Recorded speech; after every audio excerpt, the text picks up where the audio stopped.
The fluorescent lights in the ER break room had been flickering for 6 weeks, and nobody had fixed them yet.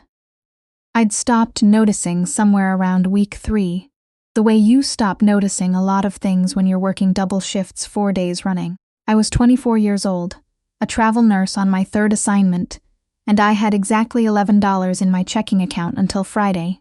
I poured myself a coffee from the machine that always tasted faintly of burnt plastic, found an empty chair that didn't wobble too badly, and pulled out my phone to check if my student loan payment had processed. It had. I had $9 now. "You doing okay?" Britt asked from across the room. She was one of the permanent staff nurses, mid-30s, the kind of woman who could draw blood and carry on a full conversation simultaneously without dropping a beat. She'd adopted me within my first week the way experienced nurses sometimes adopted travel nurses, with a mixture of protectiveness and mild exasperation.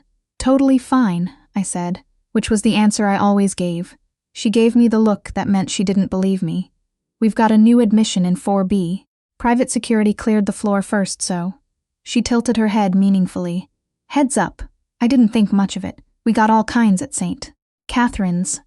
The hospital sat on the edge of a neighborhood that had been changing for a decade, which meant we got the construction workers with crush injuries and the finance guys with stress-induced cardiac events in roughly equal measure. Private security wasn't unheard of. I finished my coffee, clocked back in, and went to check on 4B. The man in the bed didn't look like someone who typically required a private security detail. He looked like someone who'd lost a fight with a flight of stairs, left arm in a temporary splint, laceration across his jaw, the particular pallor of someone running on adrenaline that was finally wearing off. He was maybe 40, with dark hair that had gone silver at the temples, and the kind of bone structure that made you think someone's genetics had done them an enormous favor. There were 2 men in suits standing near the window who watched me, come in with the flat professional attention of people whose job was to watch. "I'm going to need you both to step outside while I do my assessment," I said, not to the patient, to the suits. One of them looked at the other. "She's right," the man in the bed said. His voice was rougher than I expected, either from pain or exhaustion or both. "Go." They went. I pulled the privacy curtain halfway across and introduced myself while I checked his chart on the tablet. "I'm Abby. I'll be your nurse tonight. Can you tell me your pain level, 1 to 10? 6, he said. "Maybe 7. Is that honest, or is that what you think sounds acceptable?" A pause. The corner of his mouth moved slightly. 7. Closer to 8. "That's more useful, thank you." I started my assessment, going through the routine with the muscle memory of someone who'd done it hundreds of times. He answered my questions without elaborating, watching me with an attention that felt different from most patients. Not unsettling, exactly. More like he was filing things away. When I pressed carefully along the edges of the splint to check circulation, he winced and didn't say anything, which told me more about his pain tolerance than the number he'd given me. "This is going to be reset tonight," I said. "The attending will be in to talk you through it. You're going to want the full pain management they offer, not whatever you think you can handle." "Is that a medical recommendation or a personal opinion?" "Both." I made a note in his chart. "The laceration on your jaw needs stitches before it closes wrong. I'm going to clean it now. You're going to feel the antiseptic." I figured. I worked quietly for a minute. He was still, which was either shock or discipline. His jaw was set hard enough that I could see the muscle working underneath. "Distraction helps," I offered. "You can talk if you want. Most people do. Most people talk because they're nervous," he said. "I'm not nervous. I know." It was still an offer. Another pause. "What's your name again?" "Abby, Abby." He said it like he was noting it somewhere. "How long have you been a nurse?" 3 years. 2.5 of them here." It was the easier answer. The fuller answer. 3 placements, 6 cities, always moving because staying felt like something I hadn't earned yet. Wasn't small talk. "You don't act like someone who's only been doing this 3 years." "Thank you," I said. And I meant it plainly, the way I'd learned to take a compliment without deflecting. I applied the butterfly strips and stepped back to assess my work. "Someone's going to come for your arm in about 20 minutes. Do you have anyone we should call?" He looked at the ceiling. "No, just that. 1 word, and I understood that it wasn't a complaint or a bid for sympathy. It was simply a fact about his life, stated the way you'd state your blood type. Okay, I said. I'll check back in when they're ready for you. I didn't think about him for the next 2 hours. I had a kid in 2A with a broken collarbone who kept trying to take his own vitals, a woman in 3C who needed an interpreter, and we were waiting on one, and a string of minor emergencies that stacked up the way they always did on Tuesday nights, for reasons nobody had ever been able to explain. By the time I circled back to 4B, it was past 10. The security men were back in their positions, and the man in the bed was on the phone, speaking in what I thought was Polish, low and fast, clearly wrapping something up. He ended the call when I came in. How's the arm? I asked. Done. They said 2 days before I can fly. They're right. I checked his IV site, noted the time. Where are you flying? Chicago. Then probably Warsaw. He watched me work. Do you always ask patients where they're going? Only when they mention it. Most people are just going home. I don't really have a home base right now, he said. I travel for work. What kind of work? The pause this time was different, more deliberate. Development. Real estate investment, primarily. Primarily, I repeated, not making anything of it. What does that mean? Nothing. Primarily is just an interesting word to use. I finished my check. You need anything before I go? Water? Extra blanket? No. He paused. Thank you, Abby. It was the way he said my name again, like it mattered to get it right. I went home at 7 in the morning, slept until 2, and came back for another shift. He was gone by then. Checked out, I assumed, or transferred. I didn't ask. You don't in emergency medicine. People come through and they leave, and your job is just to make that interval as survivable as possible. I forgot about him. Or I told myself I did. 6 weeks later, I was standing outside a coffee cart near the hospital entrance on my break, doing the mental arithmetic of whether I could afford a real lunch or if today was a granola bar day, when someone stopped next to me. I had my head down, so I didn't look up until he spoke. Abby. I looked up. He looked different. The splint was gone. The laceration had healed to a faint line. He was dressed in clothes that registered as expensive without announcing it. A dark coat, no tie, the kind of shoes that don't need to be polished because they've never scuffed. He was taller than I remembered, or maybe I was just shorter outside of a clinical context. Mr. I had to pull the name from memory. Koval. Something shifted in his expression. You remembered. I remember all my patients. Most nurses don't remember me specifically, he said, which I believed, and I noticed he didn't say it with vanity but with something more like mild surprise. How are you? I'm good. Are you here for a follow-up? No. He seemed to be considering something. I came to find you, actually. The honesty of it stopped me. Most people in his apparent position would have dressed that up in something. He didn't. That's a little strange, I said. I know. Why? He looked at me for a moment like he was trying to decide how much to say. The night I was in the ER, you told me to take the full pain management they offered, that I shouldn't try to handle what I thought I could handle. He paused. I've been thinking about that since. I waited. I think it was the most direct thing anyone has said to me in a long time. The corner of his mouth moved, not quite a smile. And you weren't trying to impress me. You had no idea who I was. I still mostly don't, I said honestly. He looked at the coffee cart. Can I buy you a coffee? I'd like to talk to you if you have time. I had 7 minutes left on my break. I told him that. 7 minutes is fine, he said. So I let him buy me a coffee from the cart. Just drip, nothing elaborate, and we stood on the sidewalk outside St. Catherine's in the November cold while he told me that he was expanding a medical facility in this city, that he'd been thinking about who he wanted overseeing patient experience for the outpatient center, and that he thought I might be the right person to consult. I'm a nurse, I said, not an administrator. I'm not looking for an administrator. I'm looking for someone who understands what patients actually need, not what looks good on paper. He held his coffee in both hands. You clearly do. I looked at him. You came back here based on one 12-minute intake assessment. 14 minutes.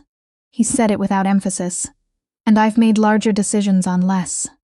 I went back inside with 2 minutes to spare and spent the rest of my shift wondering what to do with that. I didn't call the number he'd put in my phone for 4 days.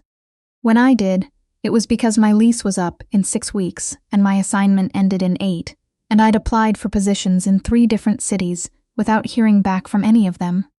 The consulting work he was describing, paid more than I made in a month for what sounded like a part-time involvement.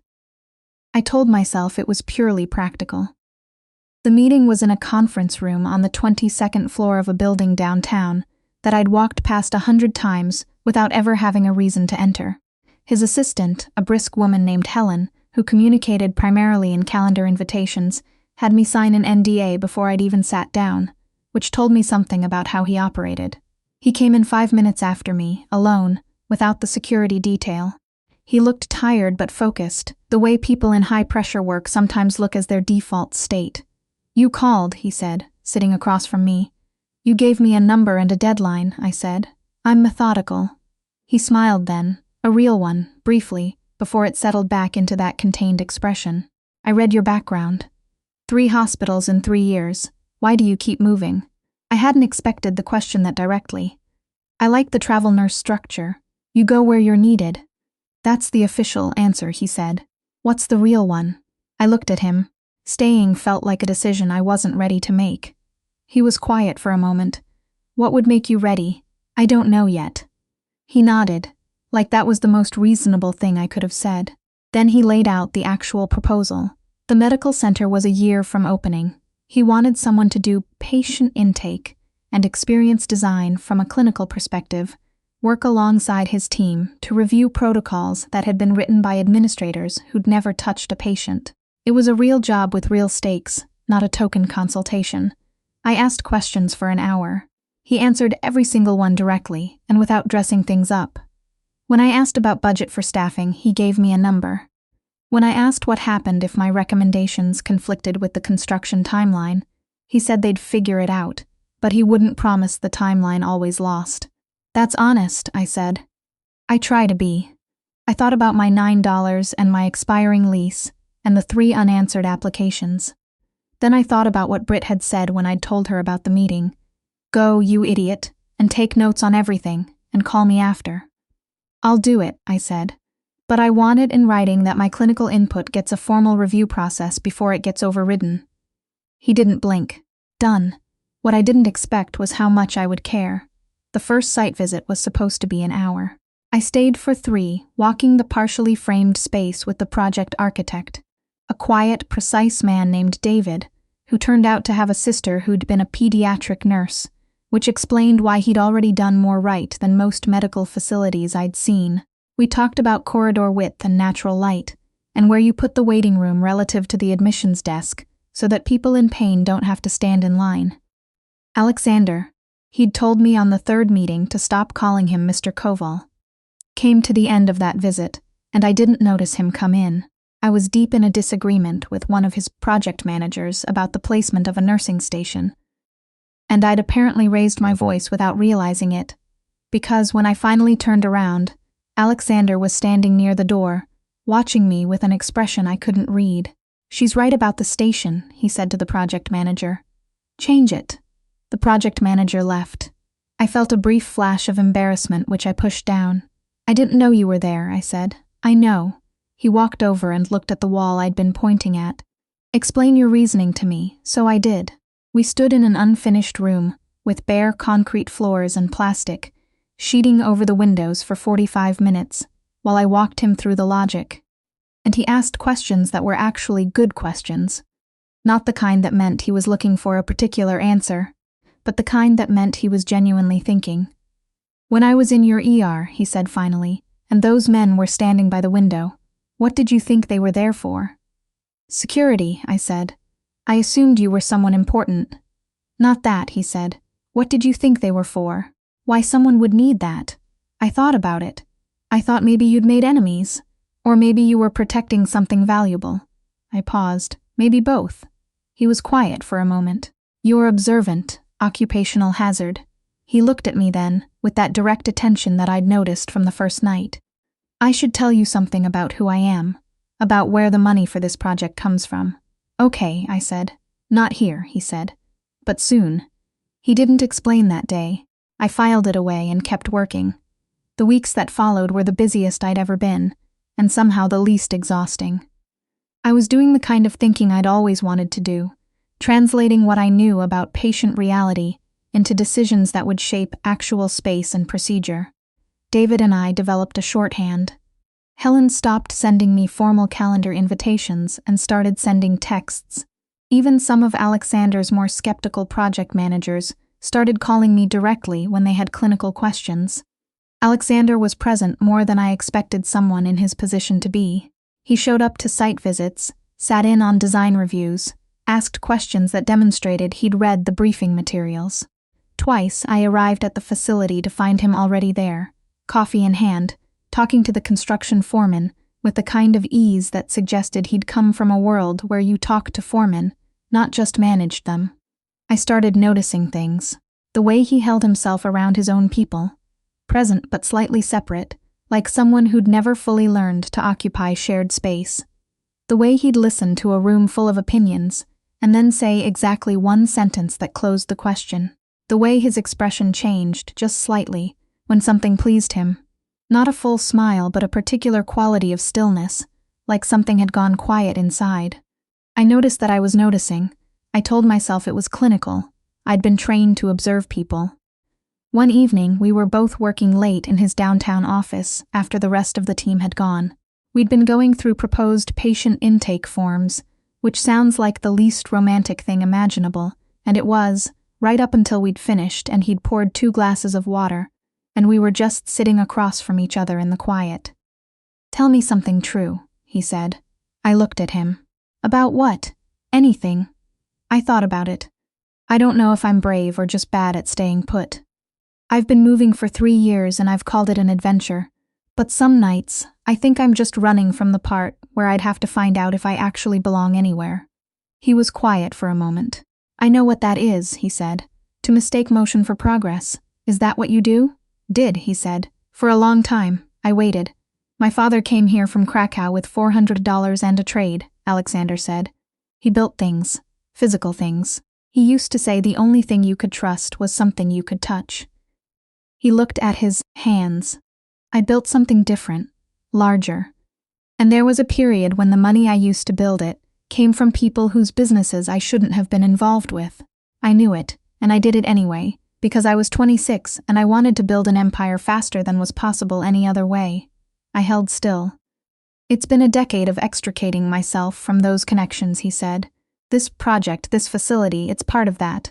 Not penance exactly. More like proof." He met my eyes. "I'm telling you because you should know. If you're going to keep working with me, you should know what kind of man you're working with." "What kind is that?" "One who made bad choices and is trying to make better ones."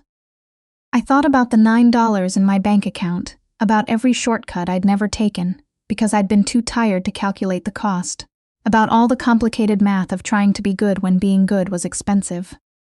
"I appreciate you telling me," I said. "That took something." "Not telling you would have taken more." I went home that night and sat on my bed in my sublet apartment and thought about that sentence for a long time. By the time the facility had a name, Callaway Health, after the block it occupied, I'd stopped thinking of the work as a consulting assignment. It had become something I cared about in the way I'd cared about nursing. With my hands, with my actual attention, with the particular exhaustion that comes from doing something real.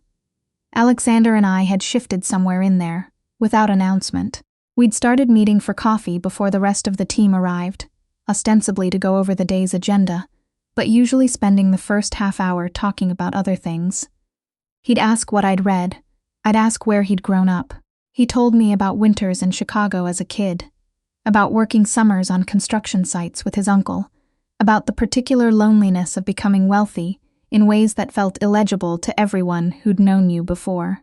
I told him about my mother's kitchen, about the specific smell of a rural hospital at 5 in the morning, about how I'd decided to become a nurse at 17, when the ER doctor at my local hospital had been busy, and a nurse named Patricia had sat with my frightened grandmother for an hour and talked to her like she was a person. "You still think about her," he said. "Almost every shift," I said. "It's the kind of thing that stays." He was looking at me with that stillness again. "What?" I said. "I've been trying to figure out," he said, "whether this is appropriate to say." "Just say it. The night in the ER. You looked at me like I was a patient, which I was, but also like I was a person. Not a problem to be managed or a file to be processed." He paused. I've had a lot of money for a long time, Abby. People stop seeing you correctly when you have money. They see what you can do for them or what you represent. You didn't know any of that, you were just present. I didn't say anything. I don't want to make this strange, he said. You work for me technically, which complicates things. It does, I agreed. But I would be dishonest if I didn't say that I came back to that hospital to find you. And it wasn't entirely about the medical center. The quiet between us was the kind that meant something. I know, I said. I've known for a while. And I thought about every careful thing I'd done in the last 3 years. Every choice designed to avoid exactly this kind of entanglement, this kind of risk. Then I thought about how the job had changed me, how I'd stopped dreading the permanence and started being curious about it. I'm not interested in easy things, I said. I've never thought easy meant good. He smiled then, not the brief contained one, a full one. It changed his face completely, and I thought, there he is. There's the person underneath all that composure. We kept it quiet for the first 2 months, which in retrospect was probably unnecessary. Because David figured it out in week 3, and Helen had clearly known for longer than that. But it felt important to wait, to be sure in private before we were anything in public. His world was more complicated than mine, which I'd understood abstractly, but didn't fully grasp until I was inside it. There were dinners with people who smiled and calculated, events where I borrowed dresses I'd never own, and tried to hold my own in conversations about things I'd had no reason to know. I got better at it. Alexander never made me feel like I needed to be better at it, which helped. He called me Sparrow, which I made fun of initially. I've never seemed like a sparrow, I said. You're small and you're fast and you look at everything, he said. You're a sparrow. That's not flattering. It's accurate. I started to let myself believe it was real, which was more frightening than any practical risk I'd taken. Real things could break in ways that arrangements couldn't. Then the call came. It was a Thursday evening. I was at the facility doing final sign-offs on the nursing station layouts we'd spent months refining, alone except for the overnight security guard.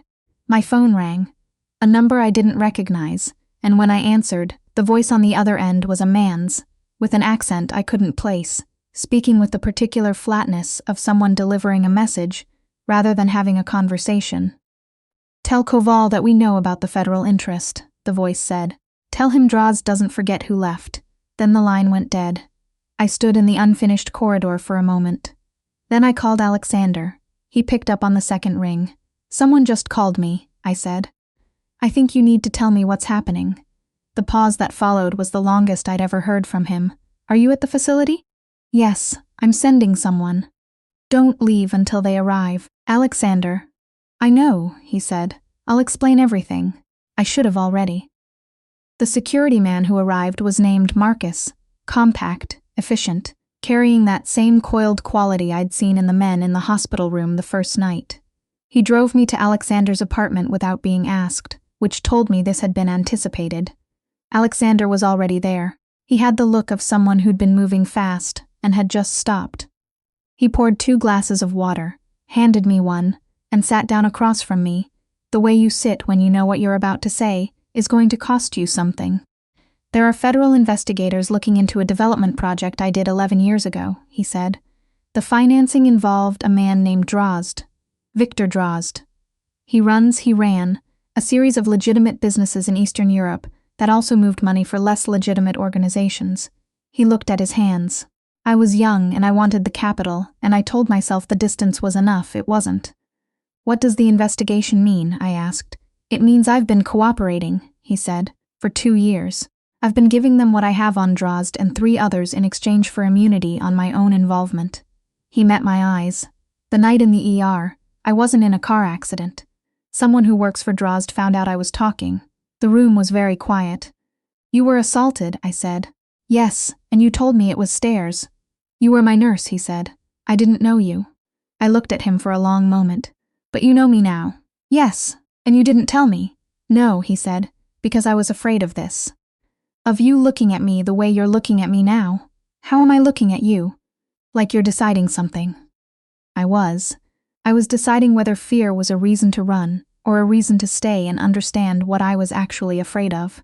I'd been running from permanence for 3 years, and every time I ran, I told myself it was the right call, the brave one, the free one. But Britt had said something to me once, in the break room at 3 a.m. The bravest thing isn't the thing that looks courageous from the outside. It's the thing that scares you the most.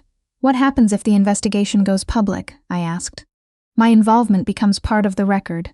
The business takes damage, some of it permanent, and Drozd goes to prison if the case holds. You think it will? My lawyers do. I set my glass down. You should have told me. Yes. Earlier, yes. Do you understand why? He was quiet for a moment. Because you can't choose something you don't fully know. And I was. He stopped. Started again. I've been careful my whole life about what I let people see. It became a habit. A bad one. A habit of control. Yes. I thought about the nursing station argument, about the way he'd walked in and sided with me without asking for a summary. I thought about the intake forms and the late evenings, and the way he'd said, "I came back to find you," and it wasn't entirely about the medical center. I thought about the way his face had changed when he really smiled, and how rarely it happened, and how much it cost him.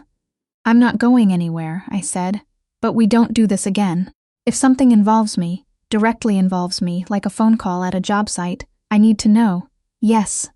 And I'm going to need a few days. Of course.